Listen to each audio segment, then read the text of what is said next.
Hello, and welcome to Greet the Week. Today's topic is on balancing our emotional scales. So I'll pull up the screen and share with you and put it in full mode so that you can see, and balancing our emotional scales. Uh, Reality Therapy is a book written by Dr. William Glasser and he's a psychiatrist. And it had kind of a subtitle to it, was A New Approach to Psychiatry. And it was copyrighted in 1965. And although a lot of the thoughts in today's program of balancing our emotional scales goes hand in hand with the whole book, I just, even though from 65, it sounds like, oh, that's so long ago. Well, it has been a while, but the concepts are sustainable. They were then and they still are today. And I think they will be for years and years and years to come. So in just looking at our emotional scales, I have a tendency to think in pictures. Our mental scales weigh with us mentally and thinking wise what we have versus what we want. And the haves pretty much equates to fulfillment, whereas the wants equates with unfulfillment.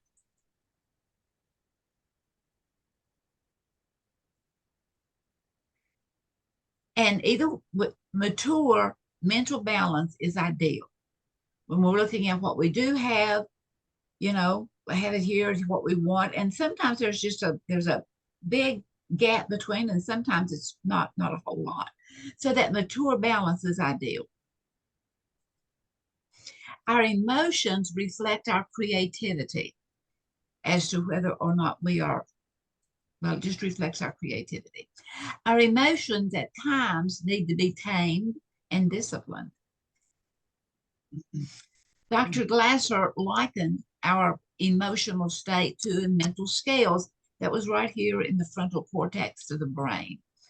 And that what we have kind of weighs it, what we have against what we want to have.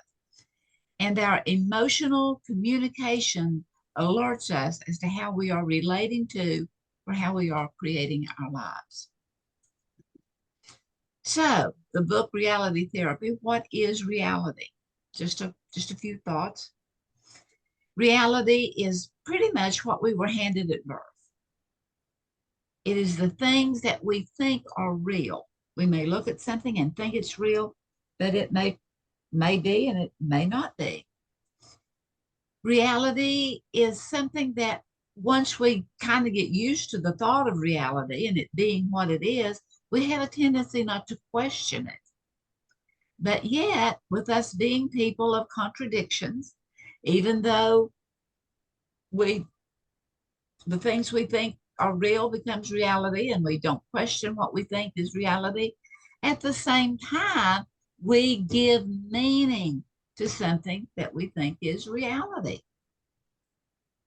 Only thing is the meaning is often not cognitive. We are not aware of what we are thinking is real or is not. And so in looking at our mental balance, we'll look at our behavior card. Dr. Glasser, presented looking at the therapy of psychiatry, of living life and being the best you can be, as a car.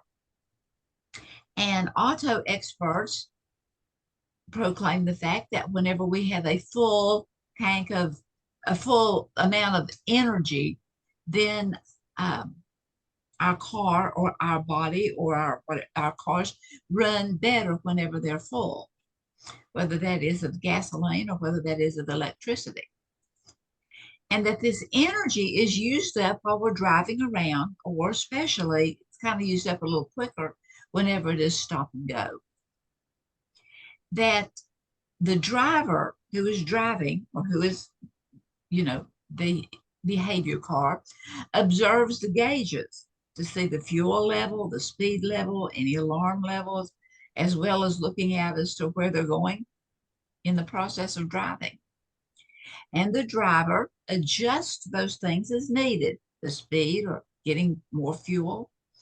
And whenever it's on near empty, well, then you need to really look ahead, because whenever that is going all the way down, it needs to be refilled. And those low level emotions, sometimes, when it gets down kind of low, we have a tendency to panic or whatever. And those low level emotions can result in anger and why me? Why me? And then perception just runs askew, that we begin to think all kinds of thoughts that can be. So, what's a body to do? Well, that's just the point. Our body responds negatively to drained or overwrought emotions. And our behavior, we're always behaving, but our behavior consists of 4 components, and we are always behaving, and it's total. We behave with our thoughts, with our actions, with our feelings, and with the physiology, which is explained here. The behavior is the totality of thinking, thoughts, whether they are scrambled, whether they are rational, whether they are irrational. It is the totality of the thoughts plus the actions, and whether those actions, whether it's an inaction or whether it is a reaction. It's the totality of the thoughts and the actions and the feelings, whether those feelings are overly emotional, whether they are calm, whether they are raging. And the 4th measure, the totality of the thinking, the acting, the feeling, and the physiology, which equates to the blood pressure, the heart rate, and all of our vital organs and how they are working effectively or slowing down or being angry or being overwrought. So thinking, acting, feeling, and physiology work in tandem. They work in tandem. Even though you may have a flat tire or something may be a little askew with one of them, it's still, they are all in tandem. It's not going to, the vehicle, if we're comparing it to a vehicle, the vehicle is not going to go on down the road on 3 wheels. So they have to work in tandem. And then they cannot be separated. They have to work together. It is a joint thing. So how can we overcome these emotions? Well, we need to feel it. We need to wake up. We need to be aware in the moment, to recognize the emotions that we are feeling, to actually give them a name, to feel, I am angry, I am hating, I am, actually give a title, give a label to the emotion as to what you are feeling. And the thinking and the feeling, sometimes it seems like they're so melded together that your thoughts are your feelings or your feelings are your thoughts. But separate them so that you can see what you are really thinking versus what you are really feeling. As in, sometimes people say, oh, I'm going to kill someone, and they don't really mean it. At least they don't think they mean it. That we need to actually give a label to what that feeling is, and let yourself know what you are thinking and how you are acting. You're labeling your feelings, and how is that thoughts, is it accurate or not? And those actions, are they appropriate or not? And then also to own your two Because one of my tasks I had today was to pull up an old agenda if I could find it still which is online. thinking and acting.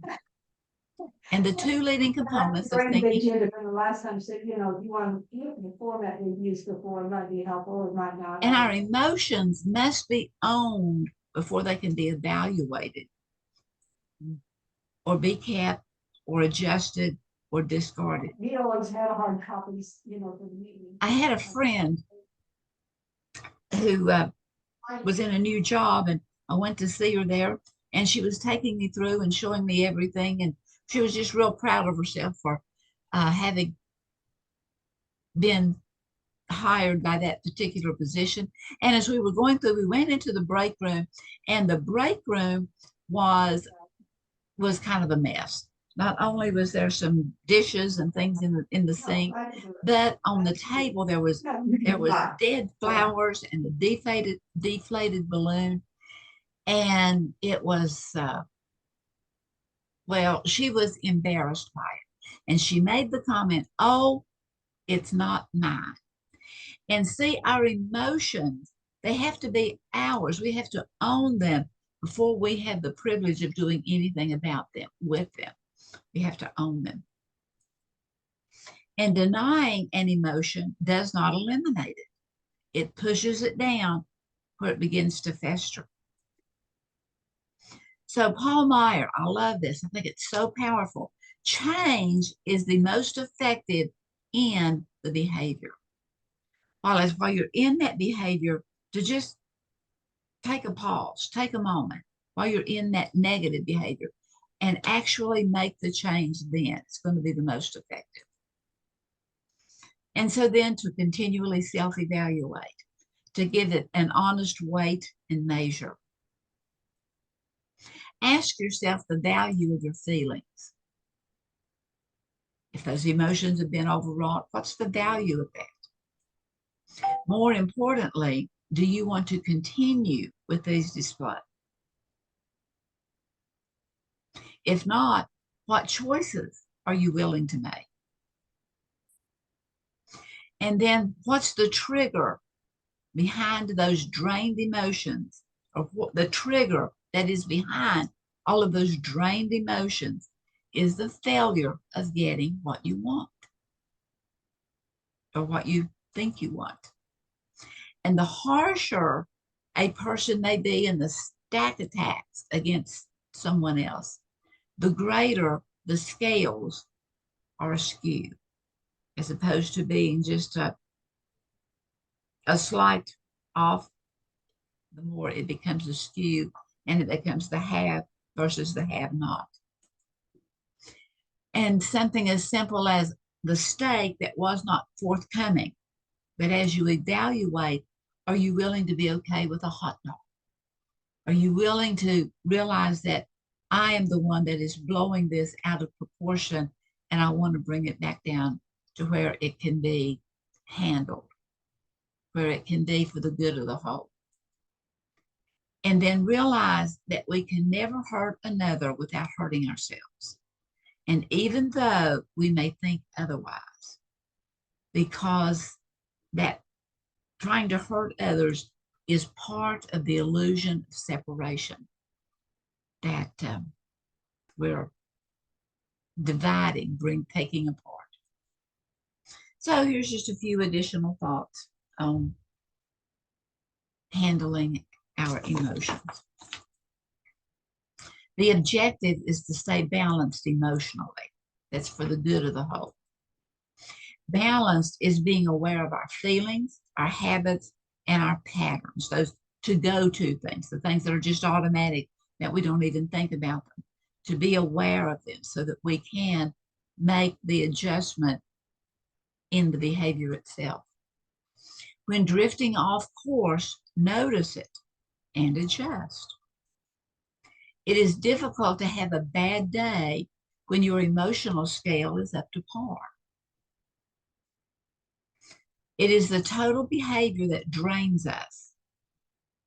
But here's the thing, it is also the total behavior that refills us. It depends on how we are handling that total behavior and how we're keeping it at an even keel so that it doesn't be draining or overpowering on any of the thought, thinking, acting, feeling, and then also our physiology. So connect with whatever brings you back to stability.